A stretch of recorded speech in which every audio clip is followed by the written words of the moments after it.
नमस्कार दोस्तों, आशा करता हूँ कि आप सभी लोग बढ़िया होंगे, स्वस्थ होंगे। दोस्तों, आज की इस वीडियो में हम बात करने वाले हैं भारतीय संविधान का अनुच्छेद 32। यानी कि हम आज के इस वीडियो में आर्टिकल 32 के बारे में चर्चा करेंगे। भारतीय संविधान के अनुच्छेद 32 में संवैधानिक उपचारों के अधिकार का वर्णन है। संवैधानिक उपचार के शब्द से हम यह समझ सकते हैं कि इसमें संविधान से संबंधित कुछ उपचारों की चर्चा की गई है। भारतीय संविधान के अनुच्छेद 32 को ही डॉक्टर भीमराव अम्बेडकर जी ने संविधान की हृदय और आत्मा कहा है। भारतीय संविधान के आर्टिकल 32 के सब क्लॉज 1 में लिखा गया है कि व्यक्ति अथवा नागरिक उसके मूल अधिकार के हनन होने पर सीधे सुप्रीम कोर्ट जाने का अधिकार रखता है। यानी कि अगर उसे, जैसे कि हमें वाक एवं अभिव्यक्ति की स्वतंत्रता है भारतीय संविधान की आर्टिकल 19 के तहत, तो अगर हमें बोलने से रोका जाता है, इसका अर्थ यह है कि हमें हमारे मौलिक अधिकार से, या फिर हम बोले तो हमारे मूल अधिकार से हमें वंचित किया जा रहा है। और अगर हमें हमारे मूल अधिकार से वंचित किया जा रहा है तो इसके खिलाफ हम सुप्रीम कोर्ट जा सकते हैं। इसके खिलाफ हम हाई कोर्ट में भी जा सकते हैं, लेकिन हाई कोर्ट चाहे तो हमारी अपील को, हमारे एप्लीकेशन को रद्द कर सकता है, लेकिन सुप्रीम कोर्ट हमारे एप्लीकेशन को रद्द नहीं कर सकता है। अब जब व्यक्ति सुप्रीम कोर्ट जाता है तो सुप्रीम कोर्ट एक रिट जारी करता है, और इसकी चर्चा आर्टिकल 32 के सब क्लॉज 2 में की गई है। उसमें सुप्रीम कोर्ट के पास रिट जारी करने का अधिकार है। रिट 5 प्रकार के होते हैं। बंदी प्रत्यक्षीकरण, जिसको हम हैबियस कॉर्पस बोलते हैं, परमादेश, उत्प्रेषण, प्रतिषेध और अधिकार परीक्षा। लेकिन ऐसा नहीं है कि केवल सुप्रीम कोर्ट ही रिट जारी कर सकता है।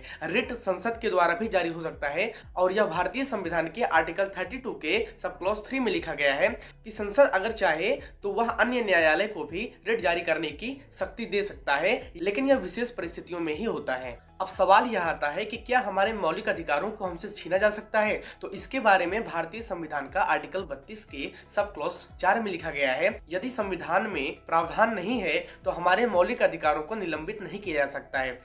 जैसे कि आपातकाल के दौरान हमें हमारे मौलिक अधिकारों से वंचित किया जा सकता है, लेकिन फिर भी हमारे 2 मौलिक अधिकार ऐसे हैं जिनको हमसे छीना नहीं जा सकता है। वह भारतीय संविधान का अनुच्छेद 20 और 21 है। दोस्तों, हमारे भारतीय संविधान के अनुच्छेद 32 यानी कि आर्टिकल 32 में इसी बात की चर्चा की गई है कि हमें हमारे मौलिक अधिकारों से वंचित न किए जा सकते, कोई हमसे हमारे अधिकार को न छीने, इसीलिए हम इसके छीनने पर सीधे सुप्रीम कोर्ट जा सकते हैं। सुप्रीम कोर्ट में जाने के बाद सुप्रीम कोर्ट एक रिट जारी करता है। अगर संसद चाहे तो किसी भी अन्य न्यायालय को रिट जारी करने का आदेश दे सकता है, और आपात की स्थिति में हमसे हमारे मौलिक अधिकारों को भी छीना जा सकता है, लेकिन फिर भी हमारे पास 2 अधिकार रहेंगे जो हमारे संविधान में लिखित हैं, और वो है आर्टिकल 20 और आर्टिकल 21, यानी कि भारतीय संविधान का अनुच्छेद 20 और 21। अभी मैंने इस वीडियो में 5 रिट की चर्चा की। बंदी प्रत्यक्षीकरण, जिसको हम इंग्लिश में हैबियस कॉर्पस बोलते हैं, दूसरा है परमादेश, तीसरा है प्रतिषेध, चौथा है उत्प्रेषण, और 5वां है अधिकार परीक्षा। दोस्तों, सुप्रीम कोर्ट में जाने के बाद सुप्रीम कोर्ट 5 प्रकार की रिट जारी करता है,